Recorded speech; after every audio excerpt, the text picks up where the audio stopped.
It's either, is it? It's No. not chocolate, not yogurt. Ugh, awful Yeah, times. it's the rough ones. That said, it does look like we are getting into game on for our first affair of the morning. If you're watching from EU, which I'm assuming most of the people are, for me, it's game time. We're at 7:00 p.m. It's nice. The sun's just set. And if you're in North America, what are you doing awake? Yeah, you probably want to go to sleep, but I mean, we already had one of our one of our members and colleagues in the arms of Chris Edgeworth himself. Was helping us out this morning, and he was like, "I'm gonna go to bed after I watch a few of these games," and I'm like, "That's a good idea." I want to bring back to a point that you set up earlier, and then we went on a tangent, mate, because I think we started just kind of trying to figure out what is going on here. You asked about Reiner, rather. Gotta get that trill going as well in the voice. Right. Rainer. Such a satisfying phrase to say. Part of the idea of Tahm Kench is he's far more of an engaged champion. If you've ever seen Core JJ play Tahm Kench in the LCS, he is all about just being the frontline engager, bruiser, attacking champion, and really getting into the face. So I agree with you. This is not the typical old Tahm Kench would not have been a Reiner champion. But with the evolution that this champion has gone on with that mini rework and everything, I actually think it's slightly Reiner like a favored champion. Like, I can see where the idea would come for him as a player. We've seen fantastic success on that Rel over the last few games when he has been able to play that champion. Maybe not always getting wins on Rel, but still has been looking pretty fresh on it. The engage opportunity that Tahm Kench now has, especially with that mini rework, really is kind of fits into that same kind of realm, but it's against Fujimoto, who's been having a really good time, and Yuki has not been a souring point for Burning Core as he has been for other weeks, other months, other seasons, really, for Burning Core.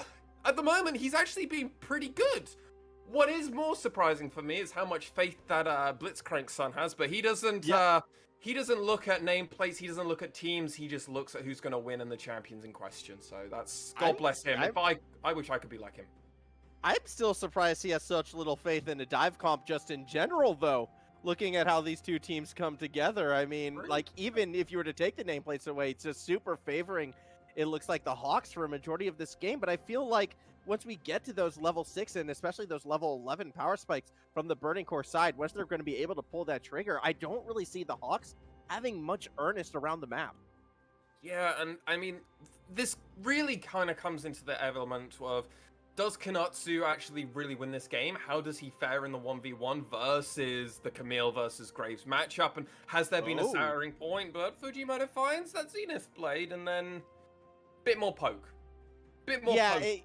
Punish. We're not getting all-ins, not at this stage of the game. I think it's still a little bit too early, especially when everyone has their summoners and those pots available. Although, when the junglers run into each other, that could be a little bit different right now. Flawless going for the re-engage, gets the flash out of Dasher follow-up. Actually will get first blood, but it comes at a price. Jungler from mid laner as the fight continues. Dice and Blank going at it. Blank actually opting to run away despite being double buffed. That is because Reina was making their way up alongside that Burning Core duo, and that will scare the rest of the Hawks away. Yeah, and more importantly, the one that got the kill there was going to be Flawless, getting the first blood before actually fooling themselves. Now, that would normally be not an ideal spot to be in, but actually, no, my point is actually completely destroyed because I really wanted Dice to be the living one here. No, it doesn't matter.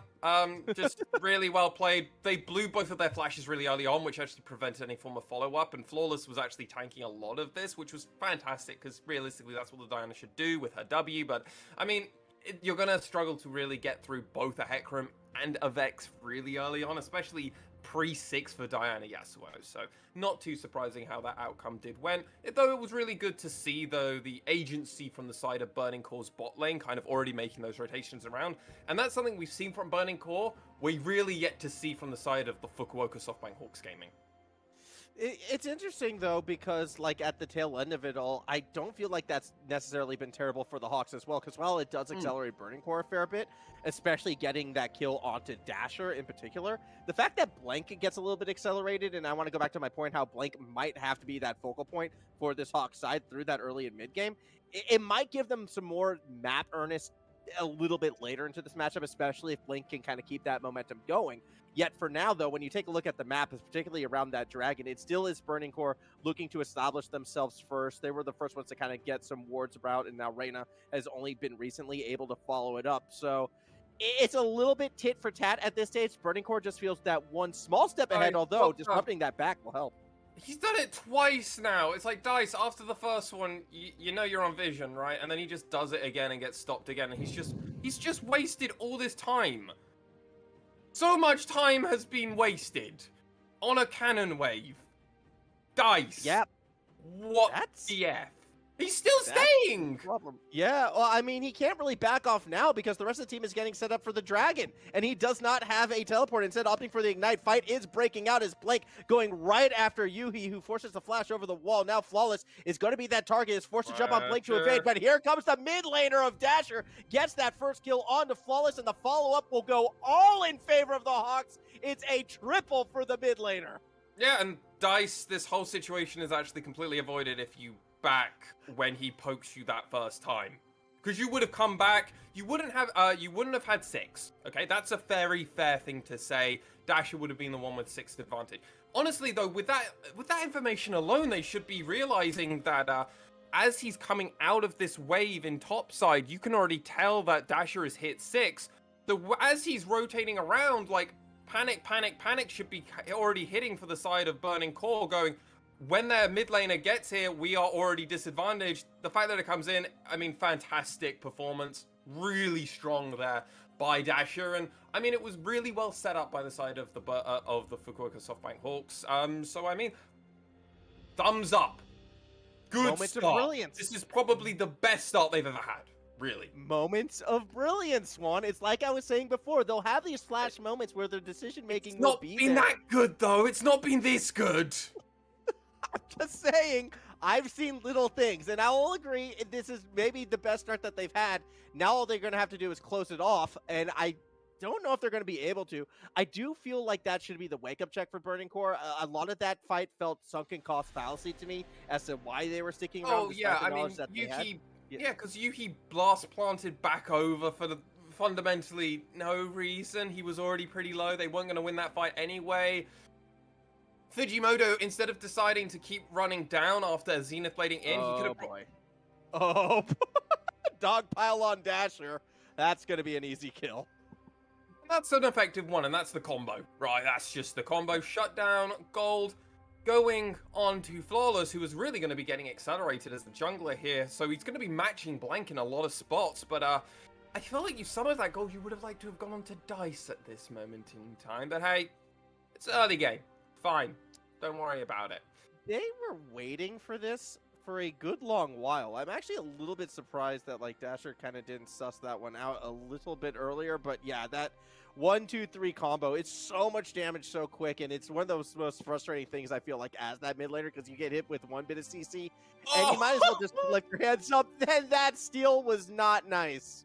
Ah, I love it when players do stuff like that. But hey, on the other side, Blank is doing the exact same to him, but with the blue buff. So net gain to the side of the Hawks. Oh, absolutely. Flawless's one was more styled. Oh no, but look at what's happening here in the bot lane. That's the thing. It's one object. It's like, oh, it's micro things happening here and there. Flawless is going to be able to take the blue buff on the other side. I mean, Kanatsu is completely fine with this. His lane is getting pushed into him. But Marble is the one that's actually going to be the huge benefactor of this because of having Blank on that bot side pressure. It forced off Fujimoto and Yuki away from the turret. And now they're going to get the Dragon as well, as all that gold being funneled into Marble. So a trade that the Hawks will happily take. But I go back to which one's better. I don't know. Flawless's steal, I think, was a lot nicer looking. Like, at least for the style points, right? That's got to accredit something. Style points don't equal wins, which is probably the saddest thing that Dasher's whole career could partly be about. I mean, man looks so great in a lot of replays, but then you look at the amount of wins he's had in his career, and it's like, it's not enough, man. It's just not enough. Especially over these last few years with the Hawks. Feels like he should have had more wins than losses, but hey ho. Hey ho. We'll see where we go from here. I mean, at this stage right now, despite that little bit of a comeback from Burning Core, that 3-man play before, the Hawks do feel like they're in control of this game. They're still in control of their destiny in a lot of ways. They have a nice 1.5k lead. Pressure, though, once again being put on that mid lane again by that sort of trio setting themselves up. But this time, with a nice little roam from Reyna, they actually are able to keep Dasher safe, and that's a little bit of in-game adaptation. Now they're able to rotate that pressure towards that bot side, and Yuhi have to be a little bit careful here. They do have Flawless up above, so I doubt anything crazy will happen. Yeah, and I actually really like this from Flawless, because remember, yeah, while they are 1.5k currently up at this moment in time, there is a Rift Herald currently sitting on Flawless.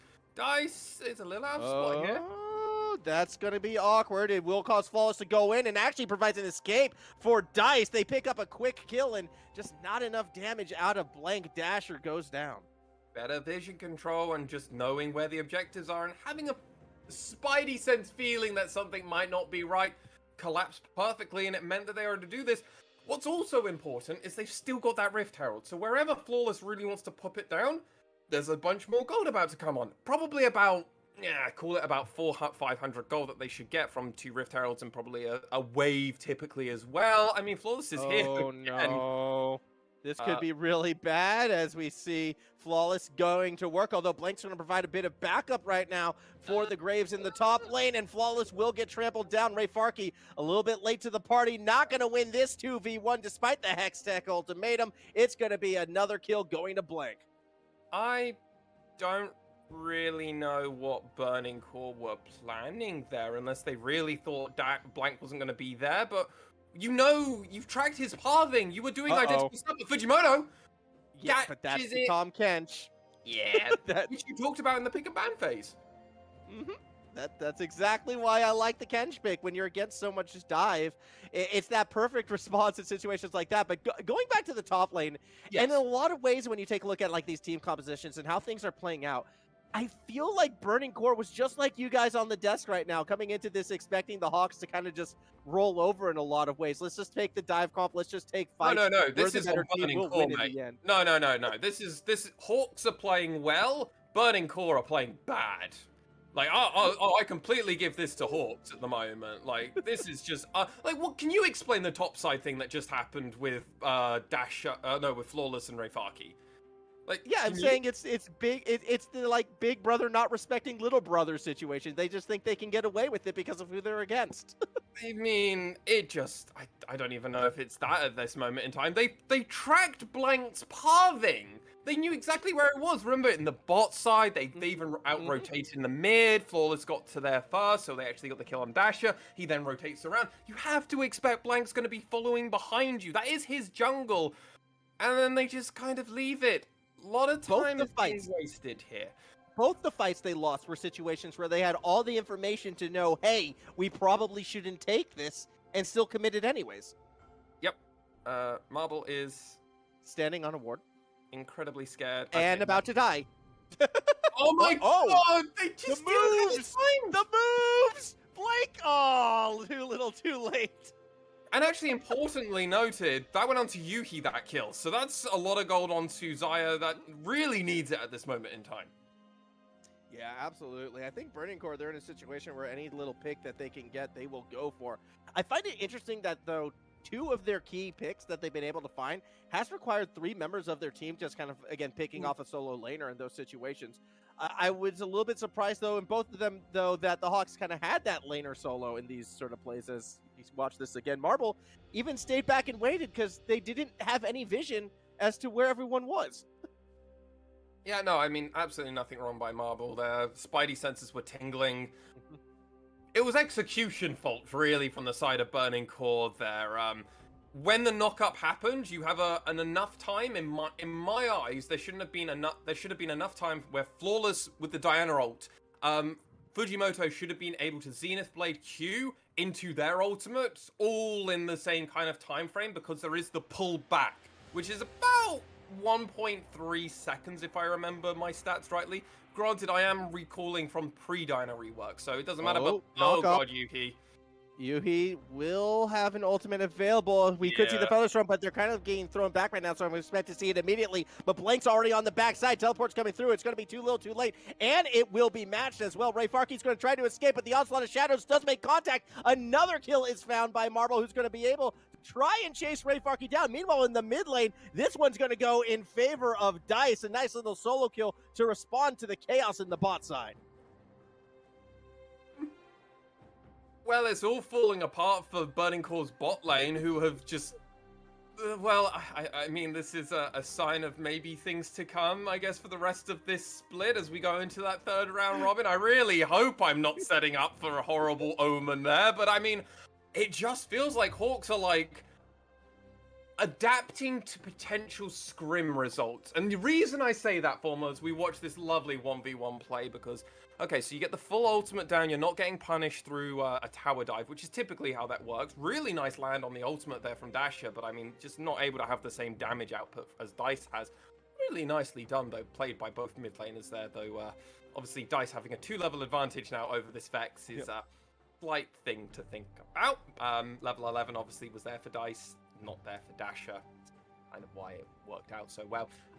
But ultimately, Formal, moments of brilliance from Burning Core do not equal a win, and I'm slightly concerned that Hawks have figured out how to beat Burning Core in scrims, and now they're just doing it on the stage this time, because it feels like they're just playing through the bot lane and kind of going, Kinatsu, can you nullify what Rayfarki will do in the top lane? He goes, I have 1 blue mana, I have 1 colorless, tap them both.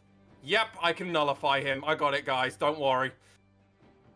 I think a big reason, too, that, like, reason why the Hawks have been able to get so much pressure on that bot side actually has to do with what's been happening up top as well. Granted, right now we're not seeing too much of it, but Ray Farkey has been invisible this game, despite, you know, having that teleport. That was the first time I realistically saw it used. That was my nullify analogy. Yeah. It's good. It's working really, really well as the collateral damage gets thrown right into a wind wall. That's going to prompt an engage. Flawless.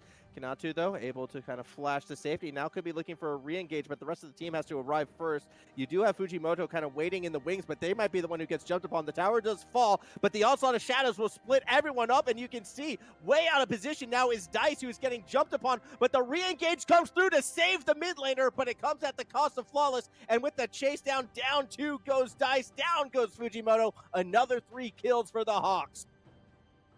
Did Corp choose to do that? I need a rewatch for the replay there, but I'm 95% sure they could have just left Dice as a lamb for the slaughter, and kind of just accepted bygones be bygones and then leave it. Okay, so Fujimoto was already wicked out of this picture at this moment in time, but obviously they want to go for the push, they want to go for the engage, they do a lot.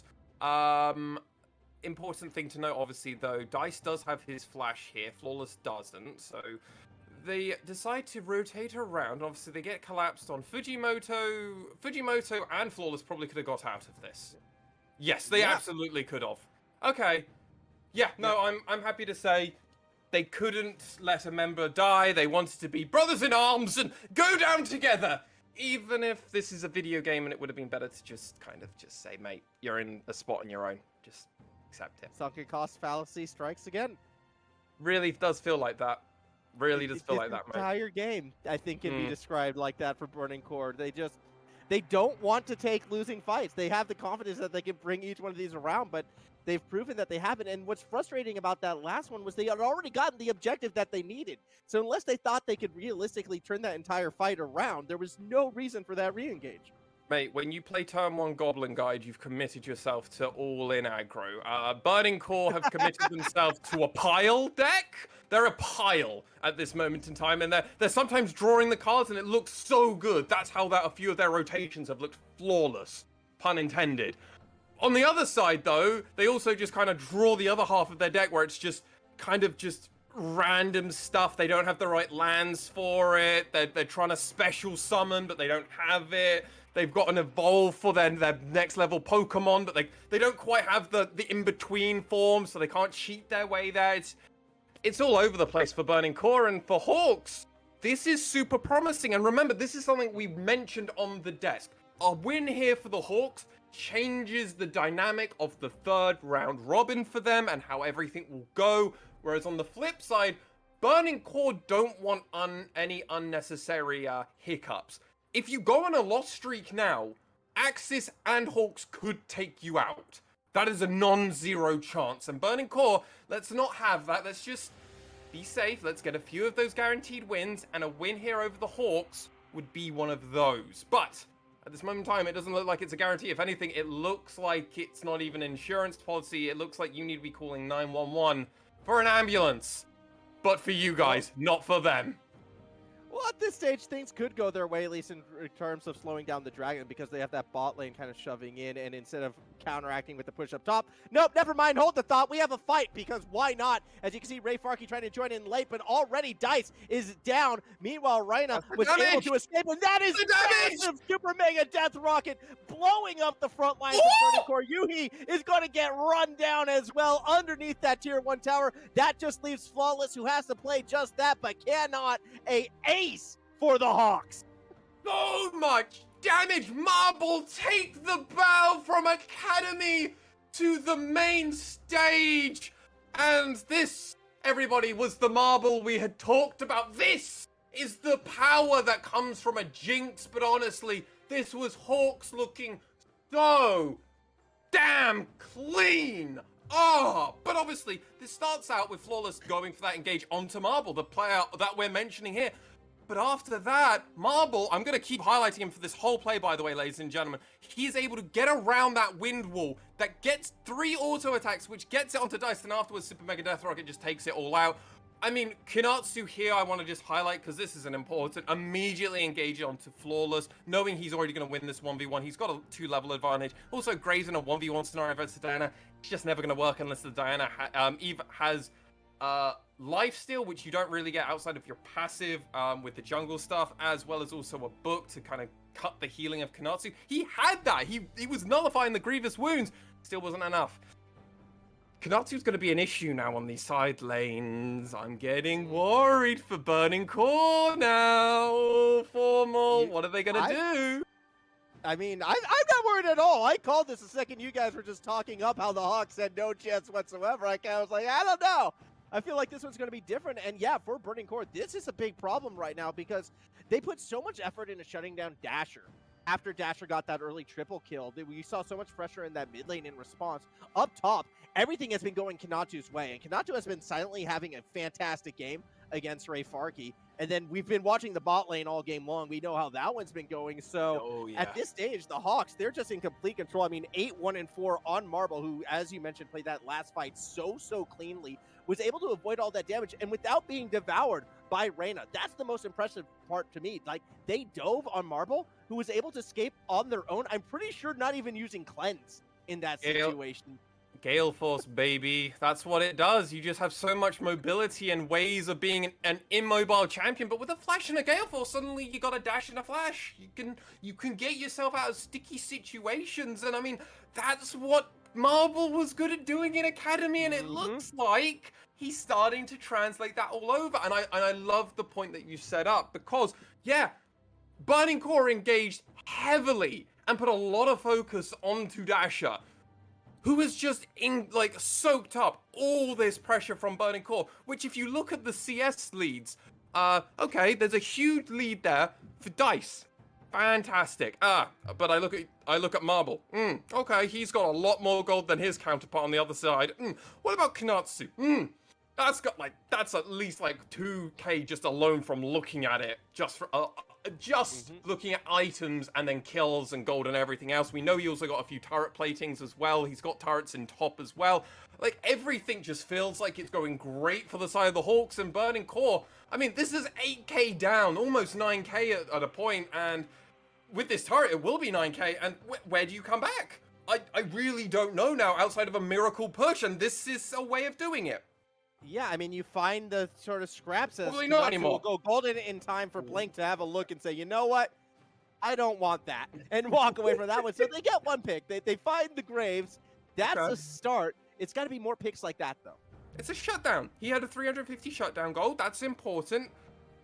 But did you really want it to go on to Dice? I guess you're okay with the gold going there. It will get a third item completion coming in for them, so it will be a bunch of gold. And 3 items for a Yasuo is very big. You need to get him to 16 as well, and then afterwards, you don't have to worry so much. Afterwards, you really want to inject a lot of gold into the Xayah. And frankly, you're put in a really awkward spot because while you are a dive comp, you want Rayfarki to be playing these side lanes. He can't play side lanes. No. He will But die to Dice Knaus. can. Dice But can. Dice can. But you want to have Dice with the combo with Diana, though. That's the issue. I don't. Do we have to abandon that part of the combo though and kind of rely it on either Rayfarki onto Yohi though? Because like at this stage, I feel like Dice is the only one who you can even have on the side lanes, and the side lanes is how you're going to get the HAWKS to spread out. So unfortunately, I feel like Dice and Rayfarki almost have to switch roles to get Burning Core back in this game, which feels awkward and feels terrible. That's not what you want to do. But I feel like that's the only way they're going to get any semblance of side lane pressure. I don't disagree with you at all, but the issue is, like, even if you do that, you're just going to get completely ripped apart because look at this, Dragon's coming up. We haven't even mentioned it, but this is Soul. This is Soul point for the side of Hawks. They've been very casually and quietly getting those first 2 Dragons. Nothing really of note. We haven't really seen many fights around it. Obviously, there was a huge fight around for that Hex Tech point. Soul points up here, so they're going to look at it. But yeah, Flawless is on that flank. Dash is waiting for him. Dasher. Yeah, and this is going to be a dead Flawless. Found out before the fight even starts, and that's going to open the floodgates. Onslaught of Shadows straight down the middle. Solar Flare actually does make contact onto Kanatsu, but that's not who you want. You want to find Marble, but no one is on him. Meanwhile, the Graves of Kanatsu is actually on a bit of a spree. Down below as well, Dasher goes golden, and Yuhi can only just stand around as the second gold comes through. Oh, great way to avoid the root. And actually, Dasher's going to flash for this, miss the abilities completely and go down. Kind of trade 1 for 1, but I don't think that matters, Swan, because look at the base, look at Marvel. This game is over. It's in tatters, Burning Core, hang your head in shame. You had some good moments, but moments are something the Hawks are familiar with. Form mentioned it before, and I think they're going to be getting a win now. Oh, the aspiration attempt right now coming from Flawless and Fujimoto. They buy some time. It's not going to be enough. Marble's just kiting on their own while the rest of the team takes care of that Nexus. Yeah, this game is done and dusted. The Hawks get their 4th win of the season.